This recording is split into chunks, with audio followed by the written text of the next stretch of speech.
두 번째는 연필로 그려야 될까요? 디지털로 그려야 될까요? 라고 이야기를 했는데 마치 이런 거에 전 그런 얘기 많이 하는데 서예를 배울 때 그죠? 서예를 배울 때 볼펜으로 연습하는 사람은 본 적이 없어요. 서예를 배울 때 처음에 볼펜으로 연습하세요라고 말하는 선생은 한 번도 본 적이 없어요. 필력에 대한 문제죠. 필력. 그죠? 그리고 연필은 수공품이라고 할 수 있겠죠. 그죠? 네, 수공품. 디지털로 하는 건 공산품이라고 이야기할 수 있을 것 같고요.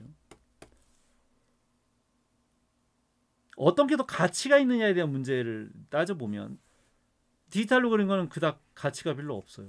근데 요즘은 디지털로 그린 데이터도 인터넷에서 어마어마한 돈에 팔리기도 하는 것 같아요. 다 그런 건 아니고요. 그것도 이제 처음으로 막 시도한 것들 대부분 다 처음 새로운 거 창작 크리에이티브가 되는 경우에 얘기하는 거예요. 그렇다면 그거는 디지털로 했느냐 연필로 했느냐가 중요한 건 아니겠죠. 그래서 붓으로 썼느냐 볼펜으로 썼느냐 어쨌든 잘 쓰는 사람들은 다 잘 쓰니까. 근데 내가 얘기하는 거는 잘 쓰는 사람에 대한 얘기를 하는 게 아니라 기초를 배우는 사람의 입장에서는 처음에 무언가 물건을 만들 때 뭐 예를 들어 핸드메이드, 가방, 지갑, 시계, 자동차 이런 것들을 손으로 직접 만지고 만들어 본 사람이 지갑도 잘 만들고 가방도 잘 만들고 하겠지. 그거를 한 번도 만들어 본 적 없는데 기계 버튼만 누르고 몇 번째 버튼을 누르고 뭐 수치를 얼마큼 올려서 버튼을 누르면 제품 찍혀서 나온다라고 하는 그 기술자가 되는 거죠. 기술자. 그게 좋겠냐는 거지. 우리는 창작자가 되는 사람이잖아요. 창작자. 창작자라고 한다면 수공품을 먼저 만들어 보고 그 다음에 공산품을 만들 수 있어야 되는 것이 너 더 바람직하지 않겠나라고 난 생각을 하는 거예요. 근데 여기 뭐 디지털로 그릴 때는 선이 잘 안 그려져서 지금 내가 지금 모니터 타블렛에서 선긋기를 해가면서 쓰고 있는 거거든요. 그런데 종이에다 잘 쓰면 디지털에서도 뭐 못 쓸 이유는 없어요. 다만 적응하는데 약간의 좀 시간은 좀 걸리겠죠. 그죠? 적응 시간 오래 걸리지 않을 거예요. 아니 뭐 붓으로 서예를 잘 쓰던 사람이 사인펜으로 쓴다 그래서 갑자기 못 써지거나 이러지는 않을 거거든요. 그거는 선 연습만 하면 해결되는 문제예요. 근데 뭐 한두 번 해보고서 안 된다고 얘기하는 것은 말이 안 되는 거고. 그래서 내 생각에는 기술자가 되기보다는 창작자가 되기 위해서는 먼저 자기가 손으로 직접 다 만들고 그리고 할 수 있는 상태에서 디지털도 잘하는 게 좋다고 생각해요. 지금은 어차피 디지털 세상이니까. 앞으로 일을 하게 되면 디지털에서만 그리게 될 텐데 디지털에서만이라고 쓰는 것은 그건 본인 문제인 거지. 회사에서 나도 다 디지털로 해요. 우리 회사도 어디든지 다 디지털 주고받고 하죠. 그러나 이건 취업을 했을 때 얘기인 거고요. 학교에서 배우는 학생의 입장이라고 한다면 아까도 얘기했지만 무조건 연필로만 해라? 아니에요. 디지털도 같이 해야죠.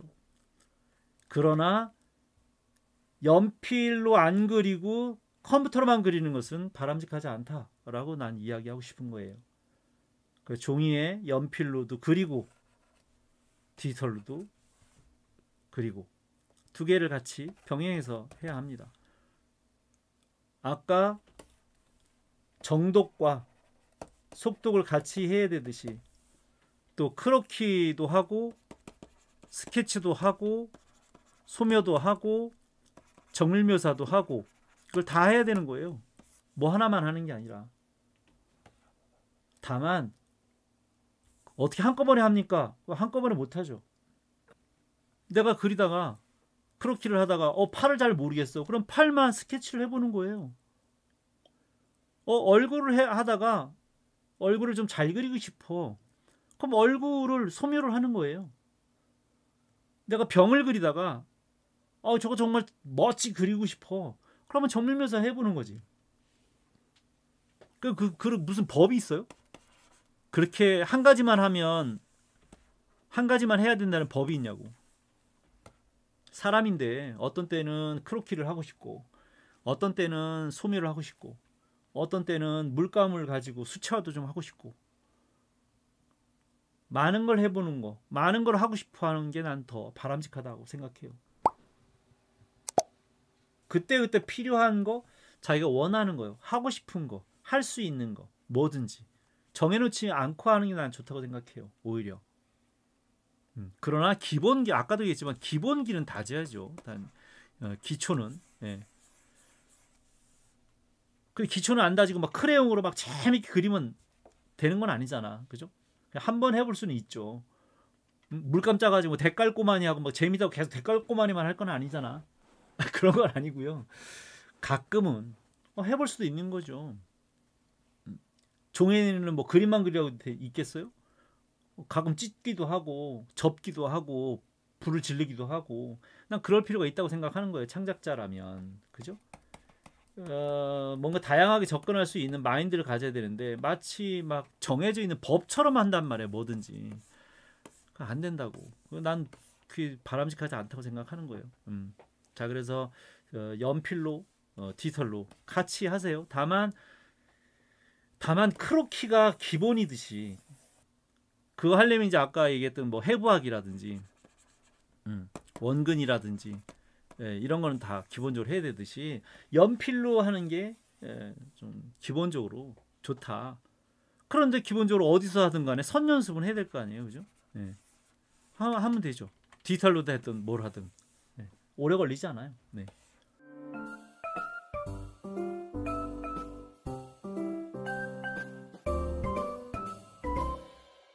자, 세 번째. 어떤 걸 가장 신경 쓰면서 그리는 게 좋을까요? 다 대답이 다 똑같은 대답을 할 수밖에 없는 상황이에요. 한꺼번에 한다는 것은 알고 있네요. 알고 있다. 그 동시에 하는 건 아니지만 다양하게, 나는 동시를 얘기하는 게 아니라 다양하게, 그러면서도 기초는 튼튼하게. 그래서 자꾸 법 얘기하는 그 얘기를 듣지 말라는 거예요. 그래서 무언가 하나하나를 신경 쓰면 다른 걸 놓친다. 그 왜 다른 거를 왜 놓칠까요? 아직은 부족함이 많은 거예요. 연습 부족일 수 있죠. 아니면 제대로 그 방법을 배우지 못해서 학습이 안 돼 있을 수도 있어요. 그 방법이 잘못됐다. 방법. 대부분 방법이 잘못된 경우가 많아요. 그림 그리는 방법. 근데 두둔이 그림도 봤는데 방법이 잘못됐어요.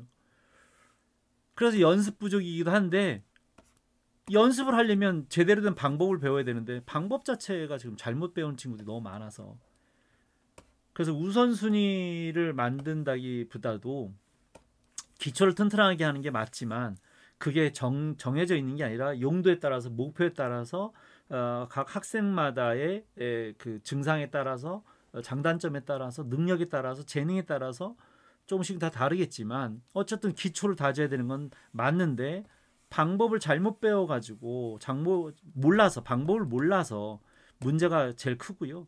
그 다음에는 연습을 별로 한 적이 없는 거예요. 몇 개월 했어요. 이거 가지고는 그러면 어떤 걸 뭘 하는 사람한테 물어보세요. 몇 개월 해가지고 다 잘하는 사람 있나? 요리를 하거나 청소를 하거나 운전을 하거나 어떤 걸 하더라도 정말 잘하려고 한 10년씩 걸려요. 노블님도 마지막 시간이 남으면 혹시 저도 피드백 가능하신가요? 안 끝날 것 같은데요, 오늘? 아니, 한번 해보고요. 왜냐면 그림도 봐줘야 되는데 너무 제가, 왜냐면 고민이 많다 보니 그냥 간단하게 얘기하기에는 좀 이해가 그렇잖아요. 아까 그냥 받아가지고 그렇게 열심히 하세요. 연필로도 많이 그리세요. 열심히 연습하세요. 이러면 되는 설명인데 그렇게만 얘기하기 좀 그렇잖아요. 그래서 일단 한번 해보고요.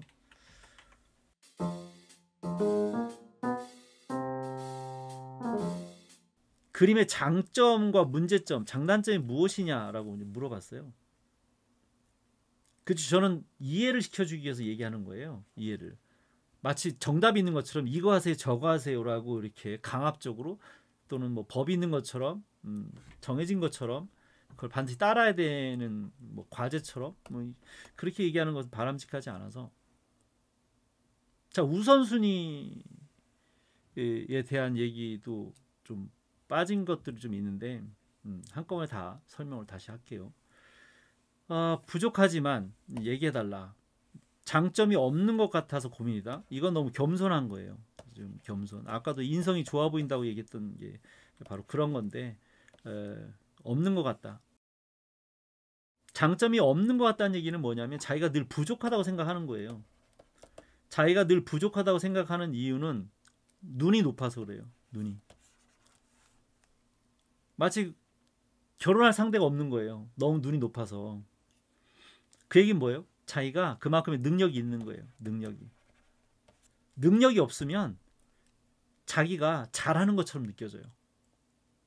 왜냐하면 이 단점이 안 보이거든요. 그러니까 눈이 낮으면 그 단점이 안 보이는 거야. 근데 내가 눈이 높으면 그 단점이 보여요. 그러니까 내가 자꾸 부족하게 느껴지는 거예요.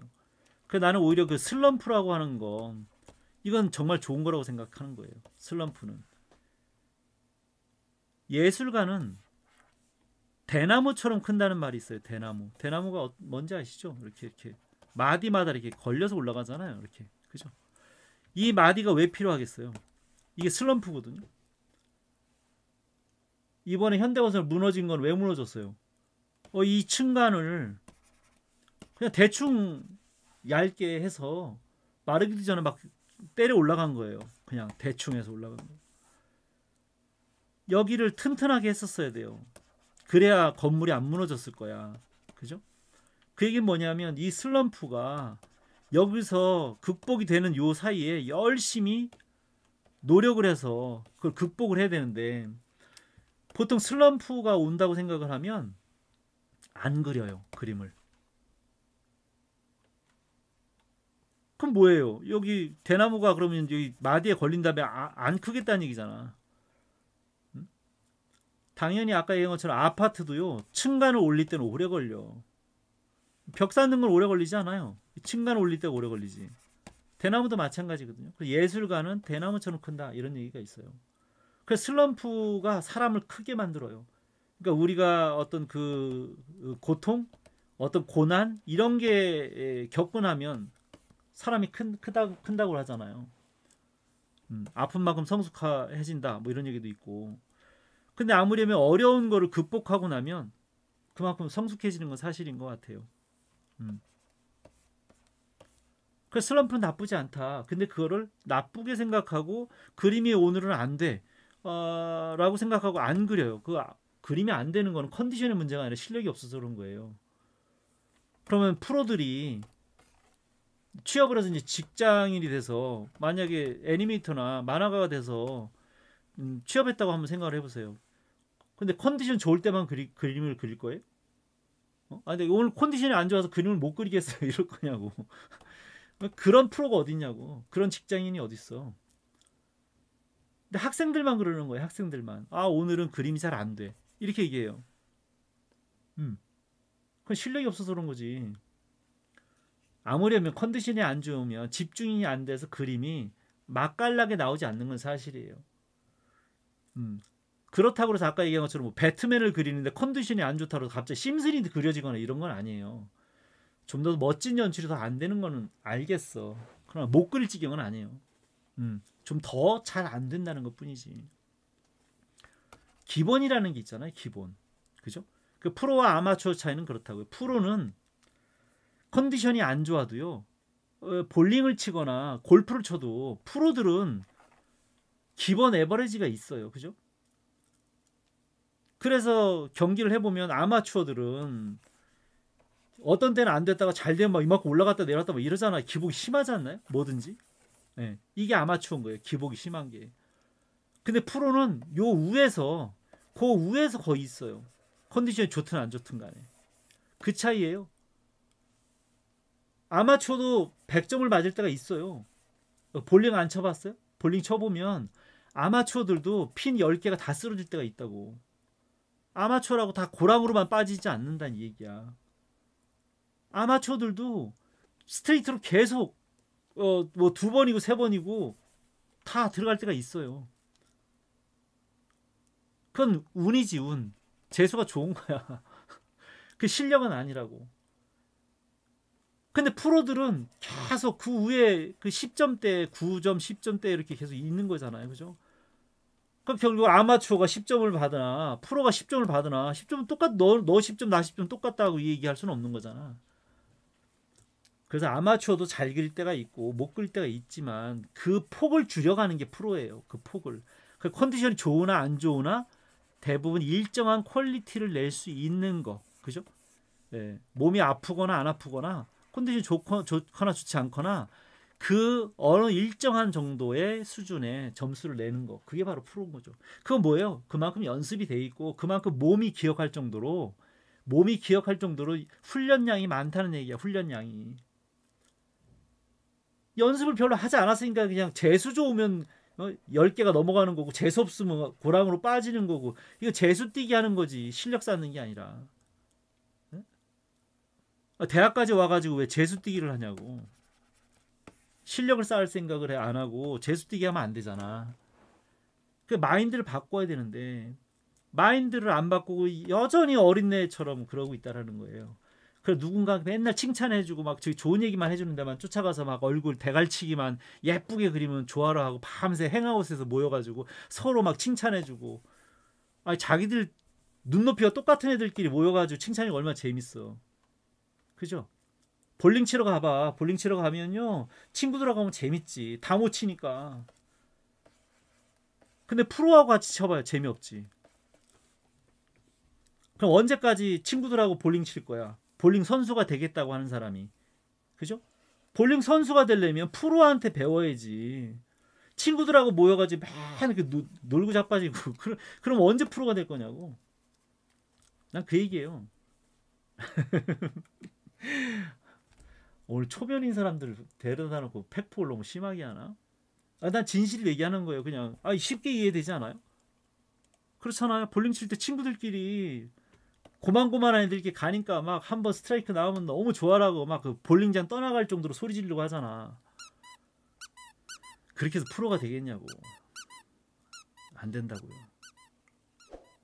자, 근데 내가 지금 보기에는 두두님이 못하지 않아요. 두두님은 못해서 이런 얘기를 한 게 아니다라는 거예요. 결론은.